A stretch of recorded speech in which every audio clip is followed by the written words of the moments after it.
moto itisa moto yaya ezikisa misala ya satana na mboka moto itisa moto yaya ezikisa misala ya satana na mboka loboko na yawe ezali ya kosembola mapo ekolo epambola Buyukiti Bukuyoka kaka Kisasa Nabiso In eleki partout KNB Kinshasa Nabiso Kin eleki partout Kisasa eleki partout Mikuru meza bino pardon Jima sala ilo karatakate Yawana bena gayo Jime mukende Umela Bana Kim Kebana jago zape So kutana mo KNB Telema KNB Telema Kinshasa eleki partout Jimmy Kendi Lumela KNB ko zape te so kutana no check ovandi Mbote bakino ape bon dimanche na bino nyonso esika bozali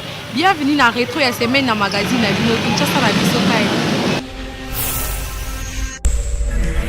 Mokolo ya lundi tolakisaki bino ndenge dimanche 24 avril ezalaki mouvementé na ba meeting oyo esalamaki na boulevard triomphal epai ya bandeko ya dynamique ya opposition pe na limité na échangère epai ya PPRD 4 avril 1990 eza date oyo mboka na biso ekotaki na démocratie na occasion ya journée wana ba dynamique ya opposition ba organisaki meeting moko mpona kosola na population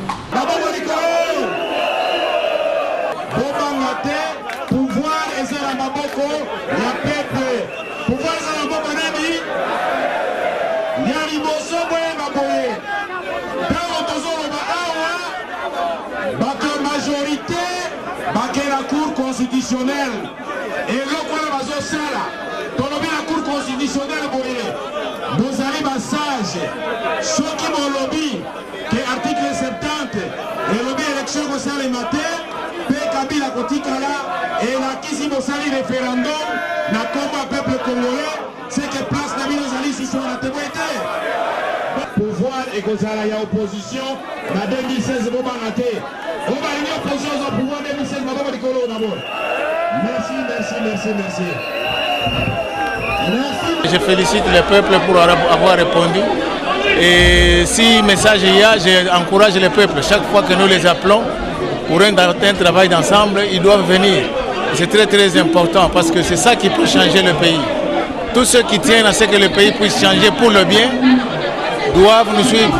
Ils doivent savoir que nous sommes là, nous sommes au front. Beaucoup de gens et même certains journalistes nous disent que vous envoyez vos enfants au front. Mais nous sommes toujours là chaque fois que nous appelons la population et nous subissons tout ce qui vient comme répression ensemble avec eux. C'est ça être dirigeant, c'est ça être leader. Notre peuple est déterminé. Et je l'ai dit et je le répète, un peuple déterminé est plus puissant qu'un tsunami. Donc aujourd'hui, nous allons dire au peuple congolais, Tolingi élection, et le Koumoussou soutient Kaka élection. Donc peuple congolais, merci pour votre détermination. Tokomelaki gouverneur Yamboka Kinshasa depuis le 3 décembre. Que Tokosala meeting na biso le 24. Le 15 va komeli biso to luke sika to kende. Est-ce que nanjili to lukaki ba problème? To yaki kaka to lobit. Yango wana toza ko loba to boyaki to lobit to kosala yango awo. MPCR, Mouvement du peuple congolais pour la République, bango nyos ya ville ya Kinshasa bazali mobiliser bazali awa pona to luka to kende na discours wana ya to bangi te to lobi to ko loba to ko vanda. Ezaki ko commémorer date ya le 24 avril. Pour la date le 24 avril 1990, Mobutu asaki discours monene na Nsele, discours où il a fondé la démocratie. Yango toye pour na commémorer yango parce que démocratie est liée pour le pouvoir et peuple par le peuple et pour le peuple. Les bâtiments mis en charge bango yango toye ko conscientiser bâti pour la démocratie. Bolandi ndenge meeting wana eleki ya ko retenir ezake ba dynamique ya opposition ba lobby élection ou rien pour na bango dialogue ba ko contacter qui est l'équipe partout.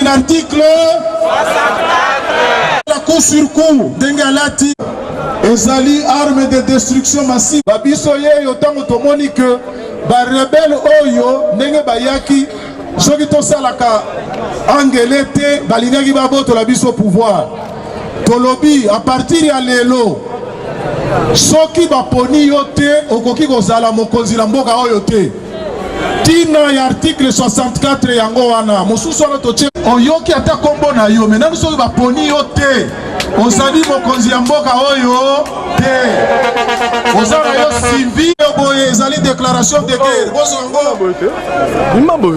elingi kolobaka partir ya lelo tant qu'il n'y a pas élection tozala mokonzi mosusu te boyoki na ndenge tozalaka ebele toleki bango tokoya kolonga bango na ndenge nyonso ya 4 soki élection eza te est-ce que moto akozwa kiti ya est-ce que moto akozwa kiti est-ce que moto akozwa place soki mapono misalami te naokatanga il faut oser là. Journaliste, vous venez de dire que c'est une grande manifestation reçue. Le sentiment, c'est un sentiment de satisfaction. Aujourd'hui, c'est le 26e anniversaire de la démocratie dans notre pays. Et nous disons oui à la démocratie.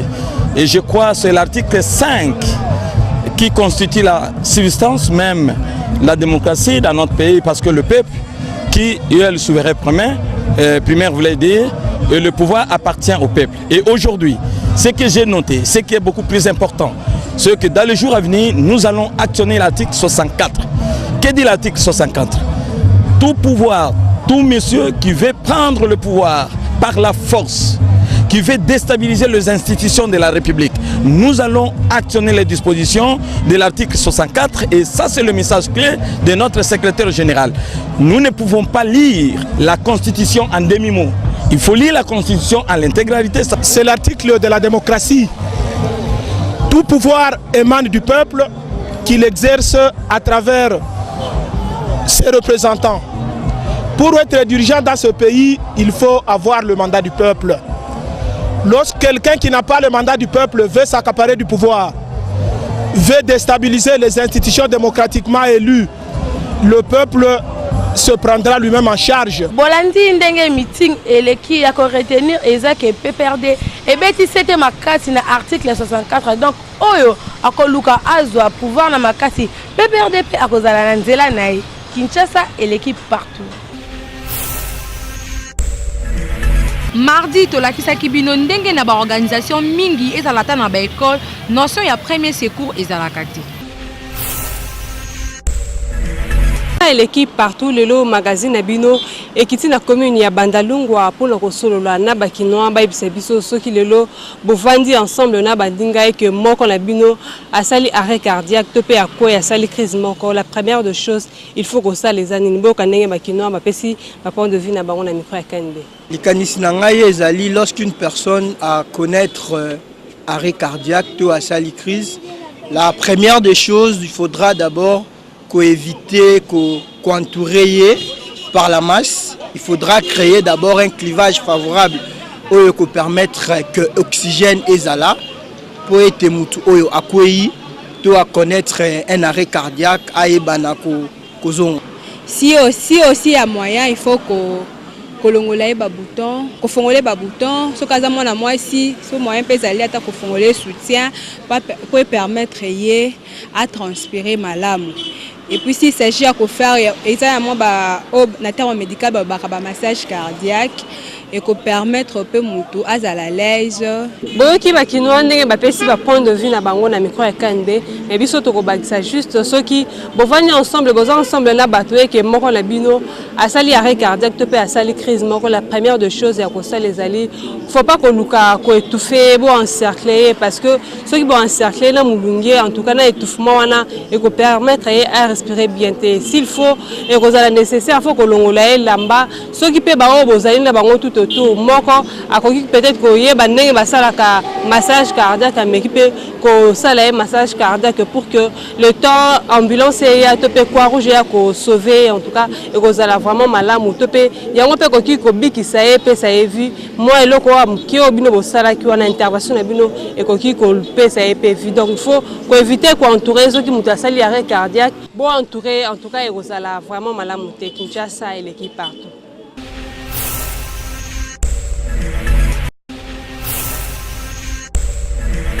Mercredi tolakisaki bino ndenge bato mingi bazalaka na bizaleli ya kotonga bandako na lopango ya famille pe na jour ya koteka ye alukaka kaka alekela baninga. L'équipe partout KNB tokiti na commune ya Kinshasa kwa kosola na bakinoa inconvénient ni yaka soki mutu atongi ndako na kati ya lopango ya famille. Or que normalement soki mutu atongi ndako na lopango papa na tant papa zaki vivant hein biloko neza ya papa na bango. Ce papa a koufi et comme héritage. Donc bango nde bango so ba ko héritier bango so ndenge moko. Mais si quoi lingara mingi ale que la meilleure que zarabongo te. Izabero mo graba to basala ka tango papa za vivant otongi c'est-à-dire otongeli papa na yo. Otongeli papa na yo. Soki et comme bien à papa. Soki papa a koufi c'est comme héritage familial muto comme une droit égal. Ndenge za elaka mais ba mtusu wana ezakata msuma kamanya meto yebakati bango ndi pe bazaka bato aliboso ko se bato na parcelle donc ezaka malamu te sote motema na lopango famille mi bazaka kokufa ebele bazaka tozomona bazaka kokufa bazaka kokabwa libota bakabwani pona nini lopango famille esengeli yo moko somba ya yo otongi ya famille wana eza à part ya famille po bandeka tata pe bakolinga ngo bino bana subo kolinga bakoko pe bateso motema na lopango wana donc eza penza bien te soki ngana tongi yo tant susu obala quelque part papa kuna azwanda ko refutela oyo kuna azwanda ko refutela bon ngana ye atongi na espace bino bo éviter bo situka ba locataire nanga bazawa na komi ko liambo ngamo na ba garantie yango epesaka et compréhension comprendre yango zomona mabende utakana wana bolendi bakina ndenge bapesi point de vue na bango pona likambo ya kotonga ndaku na kati ya lopango ya famille. En tout cas, kotonga ndaku na kati ya lopango ya famille eza nango mabete. Mais biso ka yembe to préféré avant na kotonga il fallait koyebisa bandeko nyonso o bobotama na bango libotama ko pe lisusu na bandeko ya papa. Eza te ke otonga na ndenga moyibi po mukolo koteka yo liebele koleka baninga eza kitoko te Kinshasa et l'équipe partout. Boko lukango partout boko kutango kaka na KNB rubrique ya selfie kanga photo seka mukepe buka kingo tinda photo na yo na page Facebook Kinshasa na biso KNB kano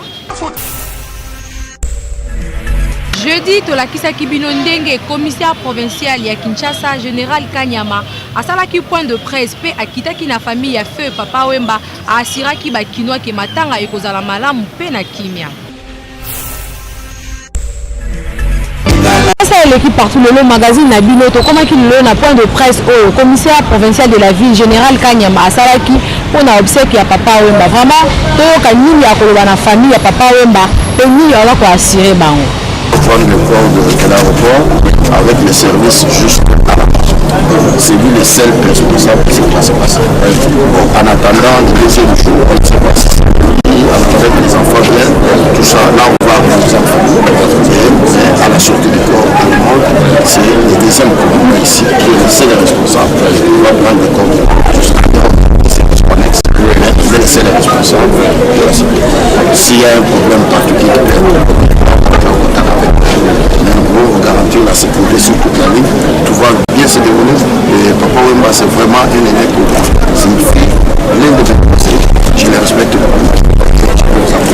Surtout, la police de Kinshasa est à nous. D'abord, Papa Wemba que nous plairons aujourd'hui, Azaki, Moko Yaba, Oba, Pesakama, conseil. Il a encouragé nos initiatives et il était chaque fois avec nous. Même avant ça, la Moubembo, avec qui la bureau avant ça, la Moubembo, qui est lié avec Kanye, avec qui la bureau nous avons Azam Moutoumou Tozarani. Le président de la bande de Kalabiso, madame les TikTok, police a sécurisé TikTok et le Kwamabé Kozarate pour la Lokumamo Kalabiso. Là, ça m'attend à ça la déjà. Là, ça m'attend à toi pour consoler, bah oui, bah perdre biso, tu perds de moninga, tu perds d'un décorabiso. On vient pour plaire. okoya kosala mobulu te okosala mobulu mpo na amo ke ozala makanisi mosusu mais je crois bouti wana kolanda ndenge général Kanyama a assuré biso mpona matanga ya papa Wemba vraiment biso mpe na KNB tokoloba na bakinois bozala na bino kimia mpo matanga ekoleka kimia ya mabe ekozala te kasi bo respecte nde banorme mpe bozala discipline ndenge bakotambwisa bino Kinshasa eleki pa. Vendredi tolakisaki bino ndenge bakinois bakendaki koyamba corps ya papa Wemba kobanda na aéroport ya Njili mpe baakompagnaki yango ntina morgue ya hôpital ya cinquantenaire.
Samedi tolakisaki bino réaction ya bana matonge par rapport ya programme oyo gouvernement esali mpona baobsèque ya papa Wemba.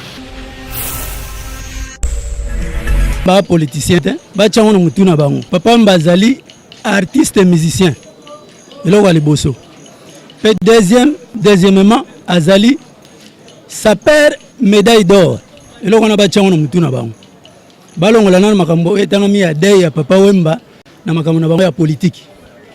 Toboite l'état zali achande sécurité mais batika corps ya papa Wemba libre programme batia lundi wana eza bien te lundi eza programme mususu eza pe bato bazana ba occupation ba makambo na bango biso tolingaki ntango corps ye directement ba exposer yango po tobanda mbala moko makambo tozana yango besoin toko kosala pona makambo etali tolobaki funéraire ya papa Wemba mais eza teke bazuka bango baki ko bomba ngona no bazuka bango programme batie nde yango eloko tolobi wana papa Wemba azali politicien te ba no bomba ngona cadre makanisi na bango tolobi bien que papa Wemba azali artiste et musicien pe azali saper médaille d'or fallait batika corner libre peuple congolais yemo wa ebeloko nini alingaka zwa décision po asala na corps wana mais bango bako garder corps wana te bazonga na cadre politique wana tolinga ngo te ndenge basala wana bemba mari misamu mais mbalo to boyango mbalo ba mekate Wemba quand même aza chef coutumier aza mokonzi munene mokonzi bakundaka ye mbango te mokonzi fo babeta mbonda lokolele la bayeba ke mokonzi esika moko akufi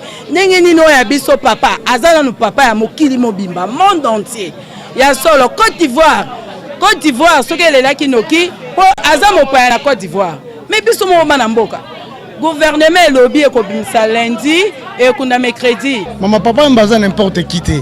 Bata gouvernement ti ba benyo ti ba semaine prochaine ba bi pourquoi. Il faut bazwa temps ba s'organiser makambo papa et les cas bien.